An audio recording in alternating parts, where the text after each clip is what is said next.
नमस्कार मंडळी, तुमचं पुन्हा एकदा एका नव्या व्हिडिओमध्ये सहर्ष स्वागत आहे. मंडळी, राज्यात सध्या राजकीय वातावरण चांगलेच तापताना आपल्याला दिसत आहेत. म्हणजे महानगरपालिकेची घोषणा झाली आणि येत्या 15 तारखेला मतदान आणि 16 तारखेला निकाल लागणार सुद्धा आहे. त्यामुळे अनेक नेते आपल्या सोयीच्या पक्षामध्ये प्रवेश करताना सुद्धा आपल्याला दिसत आहेत. त्यामुळे आता आरोप प्रत्यारोप हे देखील चालू झाले आहेत. असे असताना ठाकरे गटाचे खासदार संजय राऊत यांनी देखील एक गंभीर आरोप केलेला आहे. ते असे म्हणाले की एकनाथ शिंदे यांच्या महापालिकेचं बजेट जे आहे ते 10,000 कोटी रुपयांचं आहे. त्यामुळे ते प्रत्येक उमेदवाराला 10 कोटी देणार आहेत अशी माहिती त्यांनी सांगितली. व ते माध्यमांशी बोलताना असे देखील म्हणाले की ही माहिती माझ्याकडून मिळाली आहे, त्यामुळे ही माहिती पूर्णपणे पक्की माहिती आहे, मी खोटी माहिती देत नाहीत असं सुद्धा ते माध्यमांशी बोलताना म्हणाले. यावरती एकनाथ शिंदे गटाचे नेते नरेश म्हस्के यांनी सुद्धा प्रतिक्रिया दिली आहे. ते असे म्हणाले की संजय राऊत यांनी चुकीचं विधान किंवा चुकीची माहिती ही माध्यमांशी बोलताना दिलेली आहे.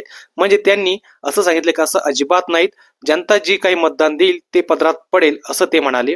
त्यामुळे ठाकरे गटाकडून हा हल्लाबोल तर करण्यात आला, मात्र एकनाथ शिंदे यांनी अजून यावरती कोणतीही प्रतिक्रिया दिलेली नाही. त्यामुळे एकनाथ शिंदे यावरती काय बोलतील याकडनं बघणं खूप महत्वाचं असेल. मित्रांनो, तुम्हाला जर हा व्हिडिओ आवडला असेल तर व्हिडिओला लाईक करा, शेअर करा आणि चॅनलला सबस्क्राईब पण नक्की करा. पुन्हा एकदा धन्यवाद.